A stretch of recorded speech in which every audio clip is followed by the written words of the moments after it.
Hi, I'm Karan Thapar. Over the last few years, I hope you've been watching my program, The Interview on the Wire. During that period, I've interviewed doctors, politicians, businessmen, scientists, authors, and even the occasional Nobel laureate. For me, it's been exciting. I hope it's been enjoyable for you. But these, as you know, are tough times, and if this program is going to remain bold, independent, and sometimes even defiant, then I think we need your support. At the end of the day, it's a truism, but editorial independence is best defended by the viewers.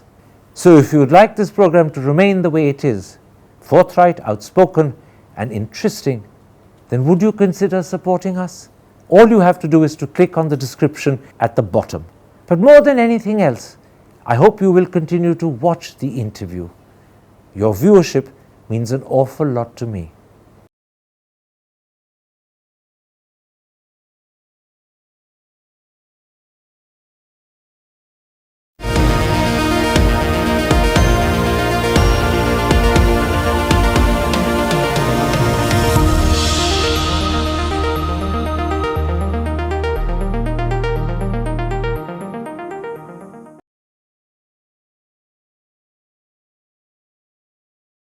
Hello and welcome to a special interview for The Wire. How should we view the Finance Minister's interim budget speech delivered in Parliament on Thursday? That's the key issue I shall take up today with the former Chief Statistician of the country, presently the Country Director of the International Centre for Growth and Chairman of the Standing Committee on Statistics, Professor Pronab Sen. Professor Sen, the Finance Minister's speech was both a report card on the government's performance over the last 10 years, but also a roadmap for the next 5 in the hope that the government will get re-elected. Let's talk about the two parts separately. First, the report card. She says, and I'm quoting her, the economy is doing well. Do you accept that statement? With qualifications. What sort? Well, there are segments of the economy which are certainly doing very well, and that's an issue we can come back to. But there are segments which are not.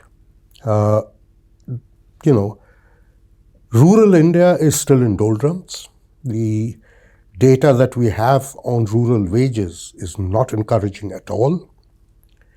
And this in a situation where the pace of migration out of rural India to urban India has simply gone down to practically nothing, which was one of the ways out that used to exist. So migration seems to be down severely. So rural India is having to bear, I think, a population which it is ill-suited to do. So the process of urbanization that we've had for a while, albeit it's not been that fast, that seems to have tapered off. So when the Finance Minister says that the economy is doing well, she's only at best half right. That's right, as I said, partly. Now, the Finance Minister also claimed, and again I'm quoting her, the pandemic has led to a crisis for the world, whilst India successfully navigated its way. Do you accept that India has been successful while the world is in crisis? Well, the world isn't in crisis yet. I mean, there are, of course, sort of doomsday predictions that were being made that the world would go into a tailspin. But that which hasn't has happened. been completely unfounded. We have done relatively well. I don't think there's any question about it. But then we didn't have to navigate the kind of, and that's something the government can take and should take credit for, is an overreaction to the pandemic. I mean, every other country seems to have gone overboard with huge fiscal and monetary excesses, which we hadn't done. But once again, you're saying, when she claims the world's in crisis, she's unfounded and wrong. Yes, I mean, the world is not in crisis. So once again, she's half right. Yes. India's done well, but the world That's right. is not in crisis. That's right. Against that background, let's come to some of the details to do with our own economy. The Finance Minister said, and I'm quoting her, there has been a 50% increase in average real incomes. But writing in the Indian Express on the 22nd of January, Ashok Gulati, perhaps one of India's premier agricultural economists, says over the last 5 years, rural incomes have been negative in their growth, both for agricultural as well as non-agricultural wages. And the recent periodic labor force survey of 2023 shows average regular monthly wages have fallen over 20% in real terms between 2017-18 and 2022-23. So what do you make of that claim that we've seen a 50% increase in average real incomes? Well, that's pretty clear, because what the finance minister is talking about is essentially the growth in per capita incomes. So it's the overall GDP divided by the population. And there she's absolutely right. In fact, it's a little over 50%. But that is per capita income, not necessarily That is per capita income. not necessarily rural incomes. Well, again, if you think about incomes and we divide it into income tiers, and if the question you're asking is what has happened to the majority of Indians, then the claim would probably not be correct. But in terms of what she said, it refers to the per capita income, and there she's absolutely right. So per capita income have gone on, and the reason it's gone up is because the rich are doing very well and earning more. The rich and the middle class. But the majority of Indians have actually seen their income either stagnate or decline. No, not really. Urban incomes haven't declined, but rural incomes, yes, have. And don't the majority of Indians live in rural India? Yes, they do. So the majority of incomes have declined. That is what I've been saying. Well, again, we don't know, because what Ashok is talking about and the data on wages is really about rural labor, not the rural landed. But he's talking about both agricultural and non-agricultural wages. Labor, but workers. He's not talking about the landowners. What about the second labor force survey that I quoted also, which says that between 2017-18 and 2022-23, there's been a 20%, in fact, over 20% decline in real terms in average regular monthly wages? Yes. That is nationwide. That is nationwide. This is correct. And that is dominated by rural labor, because that is the largest chunk of labor in the country. But in rural India, you have to distinguish between those who own land and those who are landless labor. Landless labor has certainly suffered very, very badly. The landed, not so clear, because if you look at the data, agriculture has grown at about 3%, right, in real terms. So unless there is a huge increase in population, which I don't think has happened, there would be a positive growth for the rural landed. So to sum up this particular part of the discussion, in per capita terms, the finance minister is right when she says there's been a 50% increase in average real incomes. In fact, as you said, there'd be slightly more than 50%. Right. But when you talk about the majority of people who are labor, whether in rural India or even in urban India, their incomes have either stagnated or declined. The periodic labor force survey shows an over 20% fall in average regular monthly wages in real terms. Yes. So as far as the majority of India is concerned, she's wrong. Yes, for the majority of Indians, that's not true. It's not true. It's not true. Okay. Certainly not 50%. The finance minister also said, and she said this right at the very beginning of her budget speech, that 25 crore have been freed from multidimensional poverty. And that was between 2013-14 and 2022-23. Santosh Malhotra, writing in The Wire on the 17th of January, says this claim is based upon two assumptions. First, that data for the period 2014-16 can be stretched right across this period on the basis of compound annual growth rate projections. And secondly, that health and education indicators bounced back to pre-COVID levels almost as soon as COVID was over. He disputes that either has happened. He says the claim that 25 crore have been freed from multidimensional poverty is a fabrication. And I want to ask you, who do you think is correct? The finance minister or Santosh Malhotra? No. I mean, look, the data that we have from the NFHS, the National Family Health Survey, does suggest a fairly significant drop in multidimensional poverty.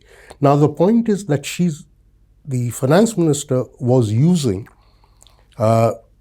a period, which is 13, 14 to now, in order to portray the performance of the government. The problem, of course, which Santosh is pointing out, is that the data doesn't actually cover that period.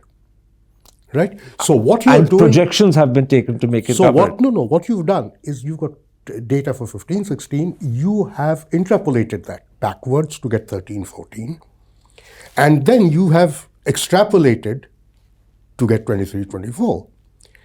Now, when you do that, of course, questions will arise. And the second point that Santosh is making is correct. That is, the data that comes from the NFHS covers only a part of the COVID period. And we have nothing after COVID. All of that is an extrapolation. And that extrapolation seems to ignore the fact or assume that we've bounced back to pre-COVID levels almost immediately. That's right. An assumption which cannot be correct. Well, we don't know, right? I mean, this is what we said about incomes. And incomes bounce back very quickly. If we look at the GDP numbers. So it may be the case. It may be the case, but Santosh is right.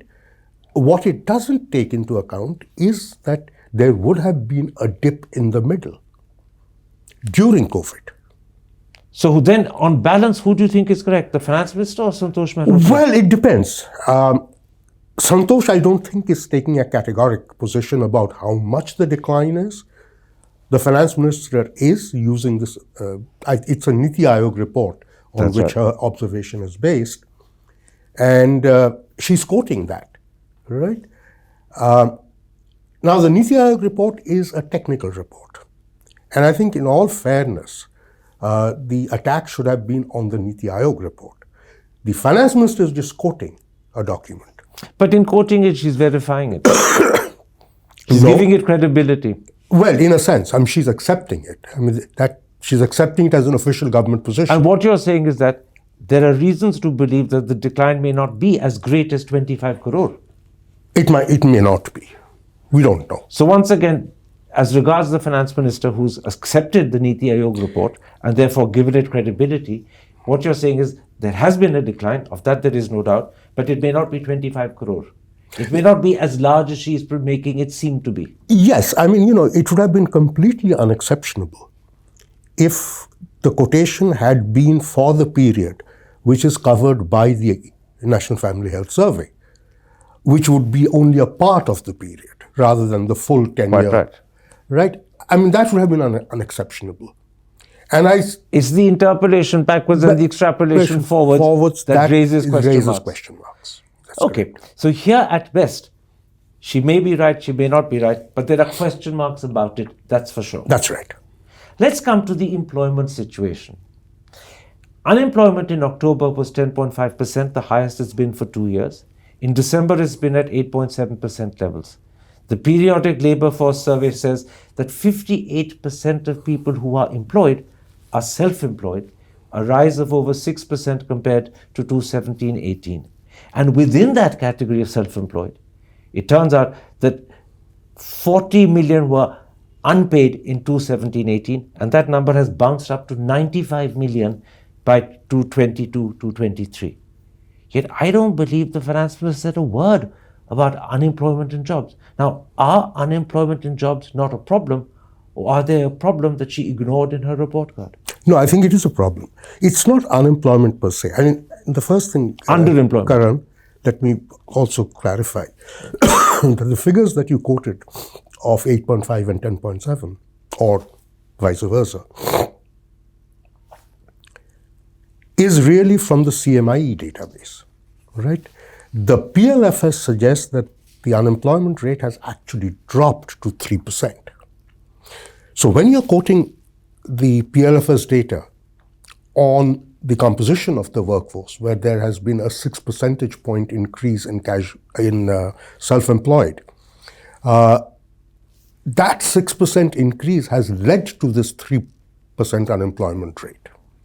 So what has happened in effect is that between 2017-18 and the last footprint, which has been where the 3% number has come, there has been a drop in the unemployment rate from about, I think, 8% to 3%. So about a 5 percentage point drop, right?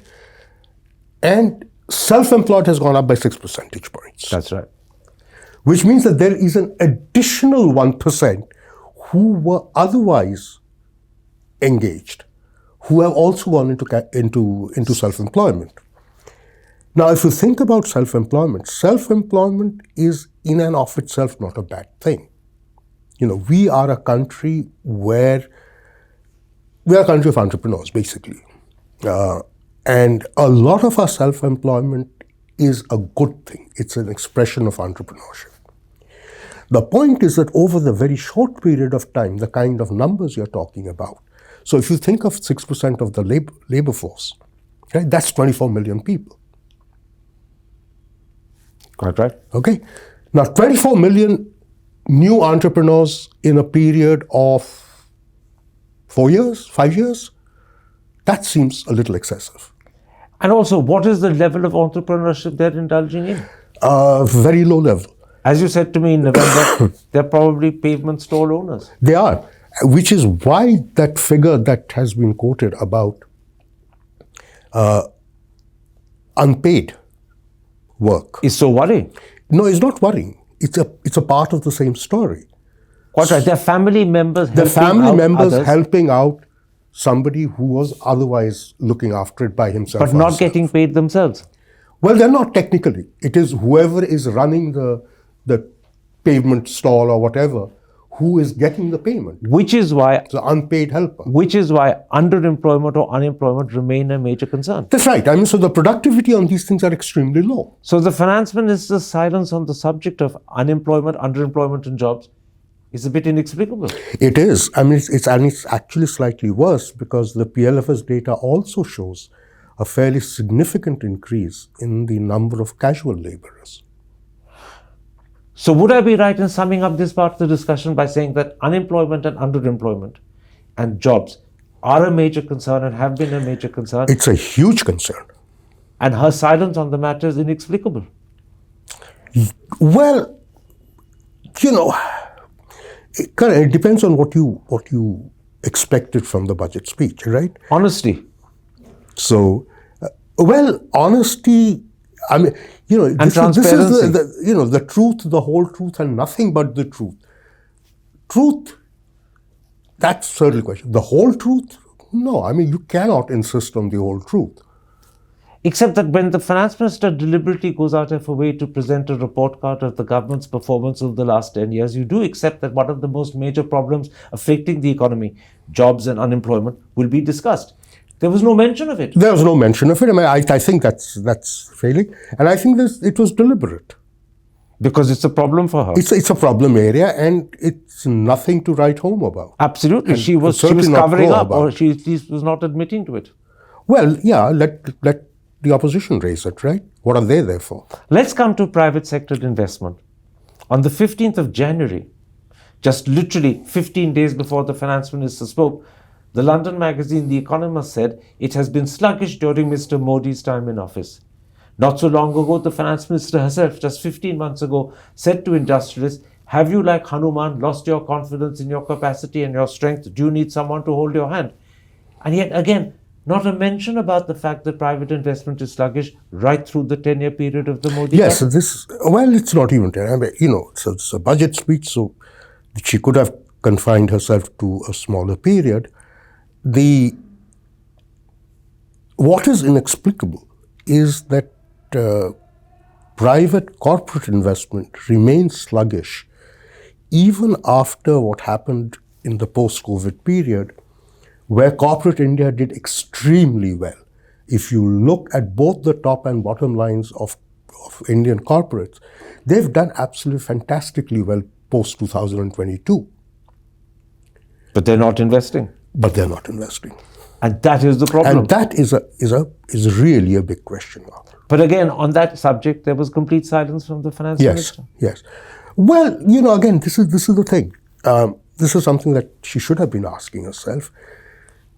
The whole push to public investment that the government did in the current year, so this whole investment big investment story that has happened.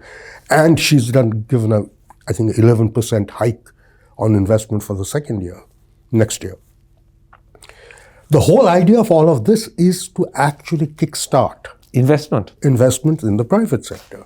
But what it means is that on two critical subjects, which are problem areas for the economy, there was complete silence from the finance minister. Silence about unemployment, underemployment and jobs. Silence about private sector investment simply not picking up. This is right. I mean, so if you look at total investments in India, it has been hanging around 30% or less for the entire period. So if we're looking for transparency and a fair degree of honesty, we didn't get either. Well, I think there's been a fair degree of honesty. As I said, you got the truth, but you have not got the whole truth. Well, what you got was the truth where it suits her to reveal the truth. Where it suits her to be silent, she chose to be silent instead. Would you expect her to do otherwise? Well, yes, I would expect honesty from a finance minister, particularly one that deliberately goes out of her way to present a report card. That report card was virtually 40 to 45 minutes of her 1 hour speech. Yes, it was indeed. And on critical issues that are matters of concern to the economy and therefore ought to be matters of concern to the government and definitely are matters of concern to you and me and our fellow countrymen, there was silence. Yes. Which is why I ask, was this honesty? No, this was pretty much the kind of report card one showed one's parents from school. Right, you said it all. This is the report card children show their parents because they think it's a good report card. That's right. Particularly because it hides where the children have been doing badly. This is correct. Something else that didn't feature in the report card is the nature of India's growth. It's expected to be 7.3% this year, which if it happens would be extremely good. But as you pointed out to me in November when we did our last interview, the figure for quarter one of 7.8% you said is probably an overestimation. It will be a lot closer to 6.5%. We know that the MSME sector has been in stress for several years now. And recently, in fact, the agricultural sector also seems to have gone into stress. Growth is down to just 1.8%. Again, none of this featured in her report card at all.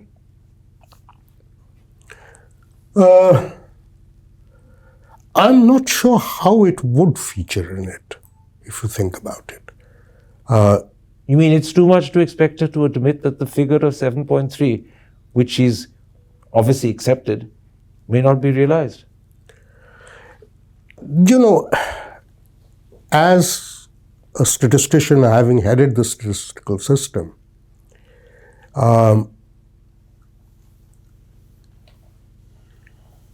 I would be very upset if the finance minister chose to downplay what the official statistical estimates were. Because then she's questioning her own There's people. questioning the integrity of the statistical system. So you and I can do the questioning. You and I can do the questioning, she can't. but she can't. In other words, this is an area where you and I can be Yes. honest in raising questions and questioning whether 7.3 is achievable. This is correct. But it's not something she can do because she has to go by the system and stand by her colleagues. Absolutely. This is a question you and I should be raising to the statistical system.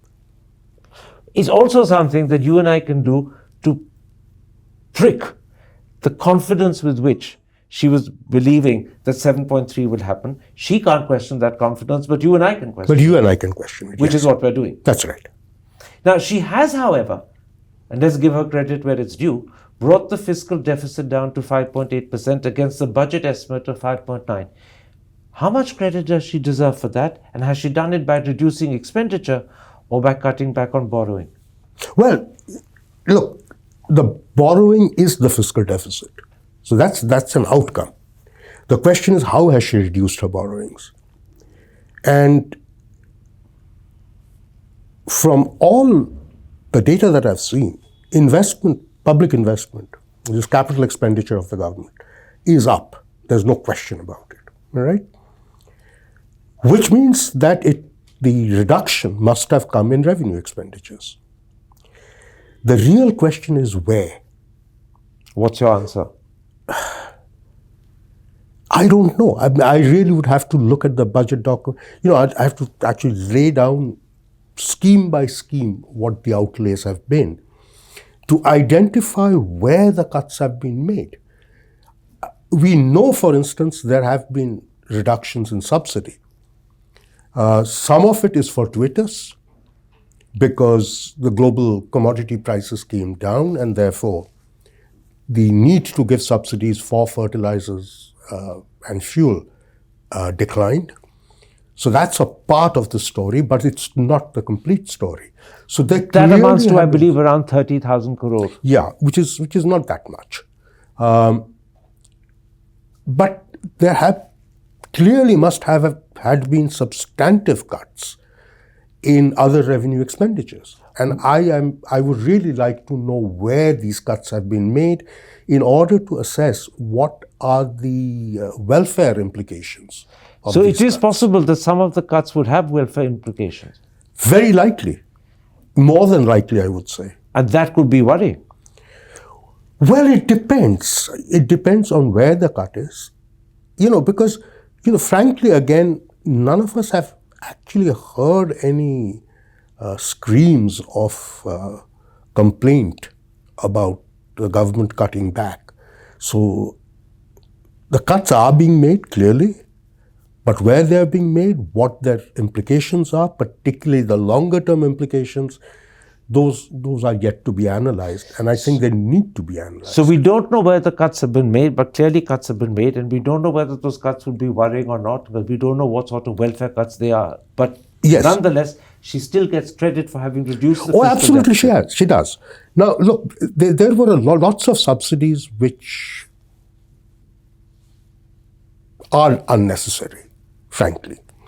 But we need to know what has been done, which means we have to sit down and actually work this out for ourselves, taking all the budget papers, not just for this year, but for the previous years as well. I wish the government had told us where the cuts were happening. Here is another area where transparency would have been helpful. Yeah. Should it have been more transparent? No, on this, I think there should have been, because, clearly when she's taking credit for reducing the fiscal deficit, she needs to know how she needs to tell us how she's done it. How she has done it, yes. So here, would you criticize her for her lack of transparency?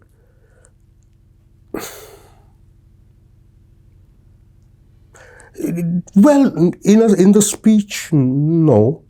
And she can quite rightly point out that the data is all there in the public domain, and if you wish to calculate it, in other words, do your homework yourself. Do your homework yourself. Don't expect me to do it for you. One more question about the report card before I come to the roadmap section of her speech.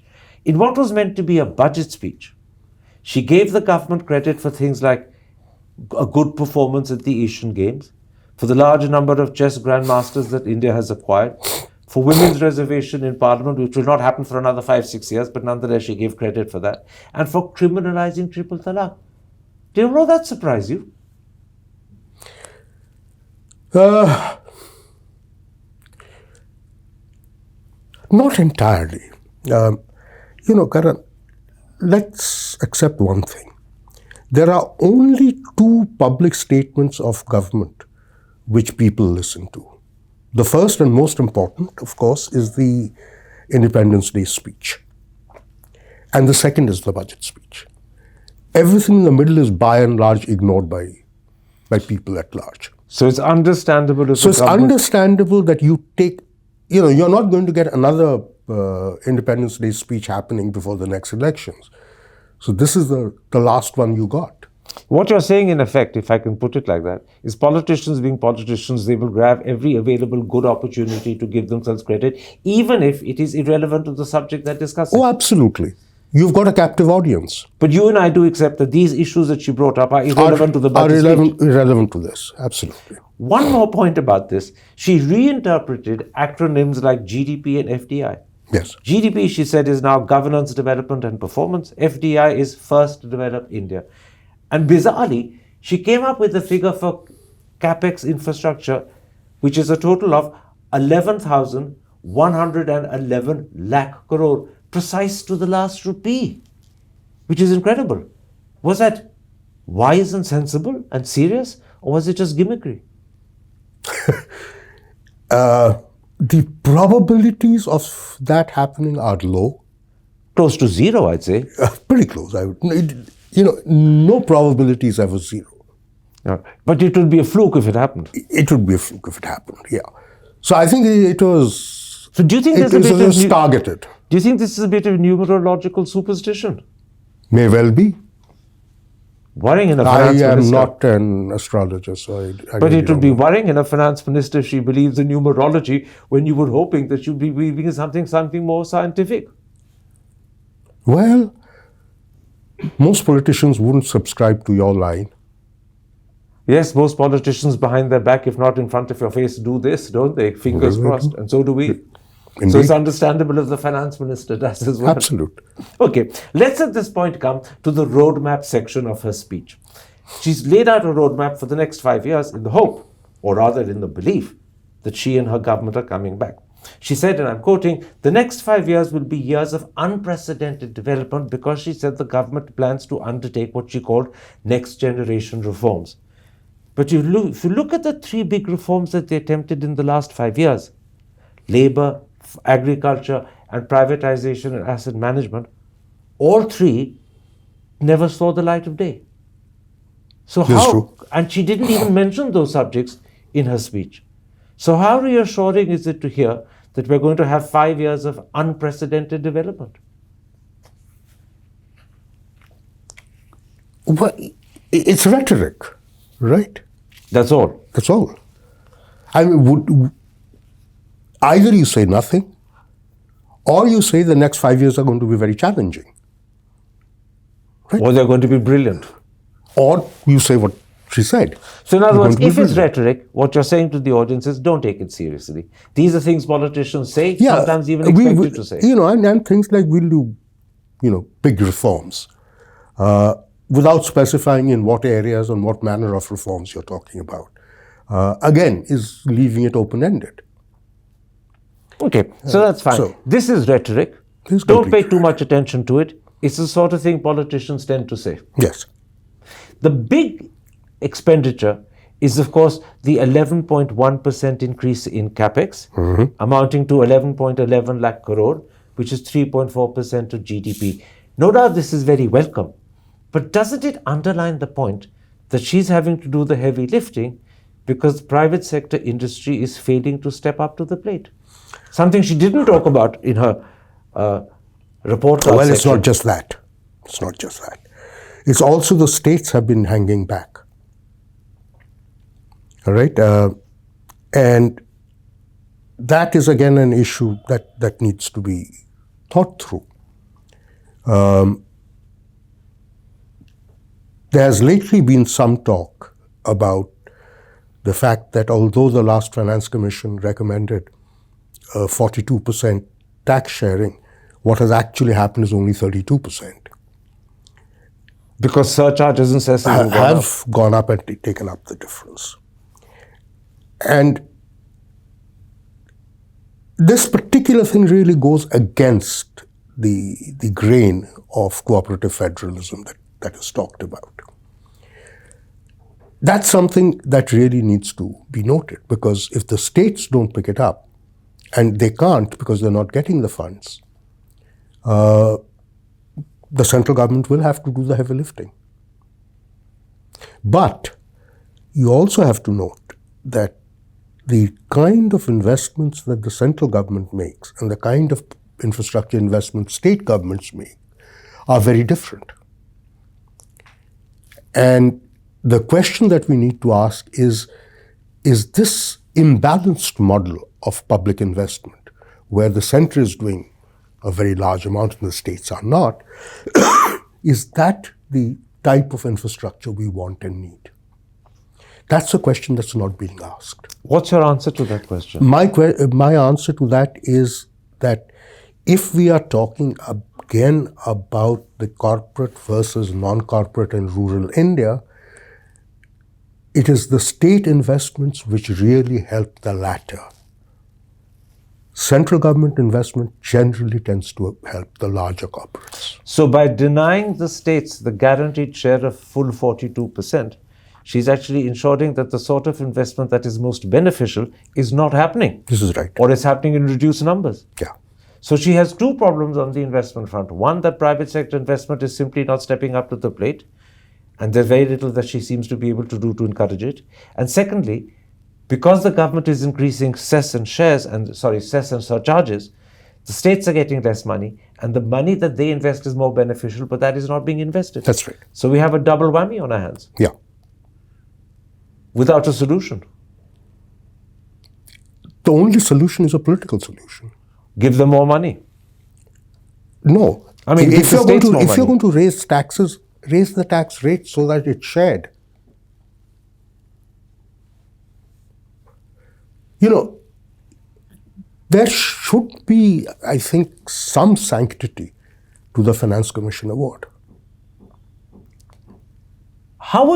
What word would you use to describe this lack of sanctity? What is the adjective you'd use? Is this cheating? Is this... Well, it's not. It's not cheating. Lack of honesty? Lack of fair play? Lack of commitment to the award? And lack of commitment to cooperative federalism as well. Well, that is the implication of that. Plus the third thing, failure to realize that the more beneficial investment happens at the state level, which you're now... Well, beneficial for whom is the question, right? It beneficial for rural India, for SMEs? Yes. That investment is happening insufficiently. Rural India is 50% plus of the population. This is right. MSMEs are pretty close to 35% of the economy. So these are critical sectors of the economy and of the people who are not getting the benefit they should because the government is cutting back on the money that goes to the states. This is correct. Therefore, it's lack of commitment to cooperative federalism. It's lack of commitment to the people of India, isn't it? Well, depends on how you define it. But these are the people of India we're talking about. 50% live in rural India. Yeah, the point is that do the people of India realize what is happening? No. No. Because they don't know. And that is the point. Because they don't know. What they do know is that the state governments are not investing. They do know that.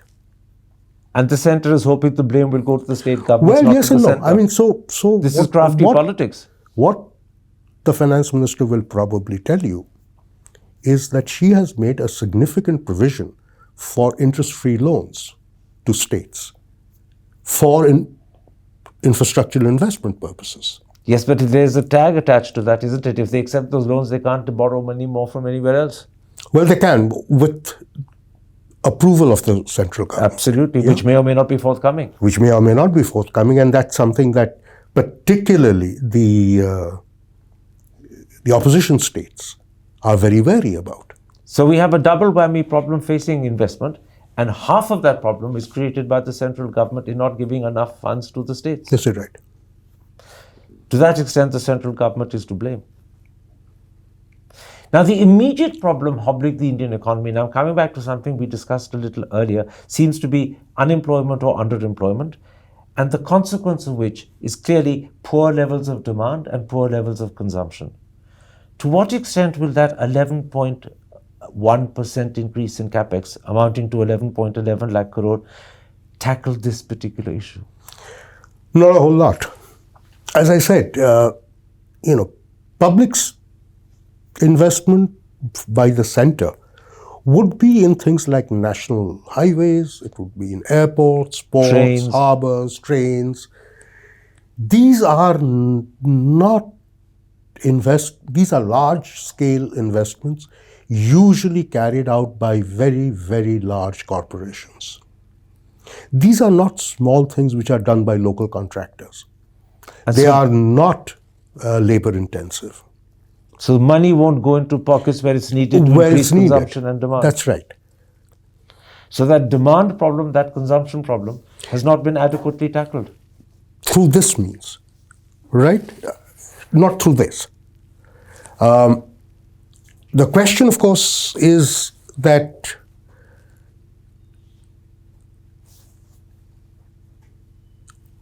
on the other side, you've got reductions in the non-capital expenditure, which is how the budget deficit is being brought down.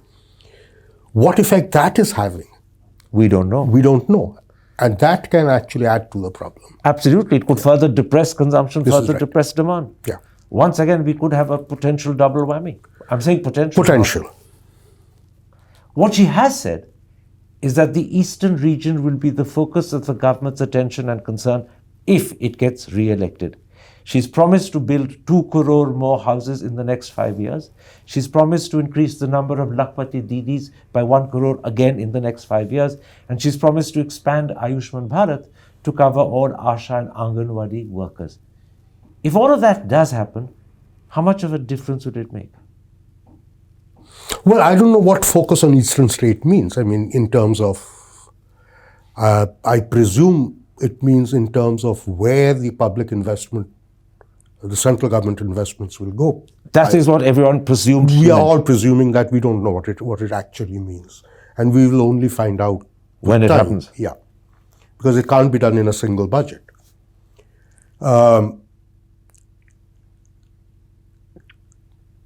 Frankly, covering the Anganwadi workers, the Asha Didis and the helpers and so on, a step long overdue. We have done a serious injustice to these women who have been really the backbone of our systems of women and child development. And this is at least this token, but at least it's a recognition that something needs to be done. And I think that's a good thing. What about the 2 crore houses and the... That will 1 probably lakh? get done. That will probably get done. This government's track record on things like housing has not been bad. But it will happen over a 5-year period. It will happen over a period. And even the increase of 1 crore Lakhpati Didis will happen I over don't even understand what that means. So I'm not very clear for what is intended. Their interpretation could come into the whole matter. Well, She'll it interpret it for us. depends. I mean, the Lakhpati Didi thing seems to be so inchoate that I haven't been able to figure this one out. So what was your overall impression then about the roadmap section of this speech? Did she have a credible roadmap to set out? Or is it something that we shouldn't even expect in an interim budget? I didn't even expect that, right?